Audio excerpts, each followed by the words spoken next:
There's a stunning new twist in the case of the accused Russian operative, Maria Butina. According to a report from Reuters, Butina had far more extensive contacts with Washington officials than previously known, including meetings back in 2015 with Obama Treasury Department officials and at the Federal Reserve. Robert Driscoll, Maria Butina's attorney, joins us now to tell us what else the media may be missing here in this story. I know you met with your client today. I did. How is she doing? She's in protective custody in D.C. jail, so she doesn't have many people around. But, I mean, overall, taking the baseline fact of she's in jail, she's doing pretty well. How did she find you to represent her? I had a previous client who, through a friend of a friend, recommended me when she got a letter from Congress. Well, she told Congress last year that she received some funding from a Russian oligarch, Mr. Nikolaev. Right. She said that in April. Oh, in April, okay. Before the Senate. And why was he funding her? Well, because she founded a gun rights group in Russia. She grew up in Siberia. She moved to Moscow. She founded a gun rights group. Now, which is very different in Russia than it would be here. You obviously don't go the, fight the tyranny with guns approach. Mm-hmm. It was more of a self-defense, another kind of group. But it was her issue, and she founded the group. And ended up finding some supporters, and this guy was a big supporter. And so to explain that, to coming to the United States, working with the NRA, right. And I'm not a member of the NRA, but I support the NRA in a lot of things. But you go on Twitter, and it's like Maria Butina helped funnel millions of dollars to the Trump campaign through the NRA, through a Russian billionaire. Right. I mean, they are painting a picture that is wild, and she seemed to get around. I mean, she knew a lot of people in Washington. How did she get to know so many people so fast? Well, She's only 29 years old. I think part of it is that when she founded the group in Moscow, she invited people to Moscow to support her group. The NRA sent a small delegation over. They met her. And then there were some essential exchanges back and forth where she went to NRA meetings, and she hosted a couple of meetings in Russia that people from the NRA came to there. And so she met kind of some senior people in the NRA.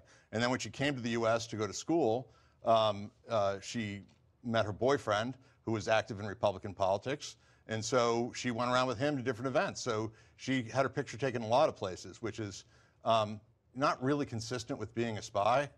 Yeah, that all the pictures you see on TV are from her Facebook page, which is open. Yeah, but they also, one of the accusations would be also, of course, that she's an unregistered foreign agent, which is not a spy. But if you're essentially doing lobbying of some sort for the Russian government or trying to influence America through other groups or associations, you must register as a foreign agent, as our people have to register. Paul Manafort, they're charging him with that as well, correct? Well, first of all, the history of FARA, no one's ever really charged. Foreign agent. And there's the Foreign Agent Registration Act. Secondly, the whole point of FARA is to avoid unwitting propaganda.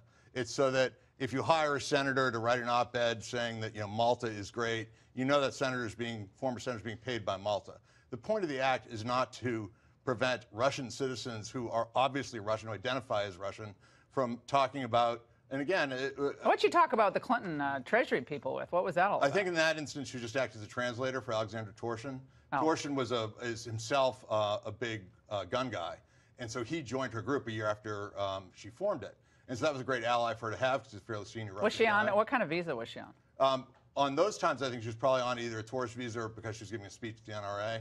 I'm not sure how those visas For work. how many years? Did she have to go back? Well, oh, yeah. She went back and forth for a couple of years. And then the most recent time, she's been on a student visa when she was getting her master's at American University in foreign relations. And Lavrov made a big deal of this over the weekend, wants her released. Does she feel like she's caught up in the hysteria over Russia right now? Yeah, Is that what she feels it's good and bad. I mean, and that obviously the people of Russia are concerned for, and the foreign ministry has got a Free Maria Butina hashtag going with her picture as their avatar on their Twitter page.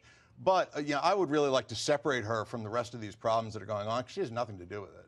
I mean, she's just a student and an ambitious young woman who is active in the NRA, active in kind of conservative circles, who has nothing to do with the Mueller probe, has nothing to do with any of these things, but it comes up at this time, so it's very difficult. Robert, thanks for giving us the update. We really appreciate it.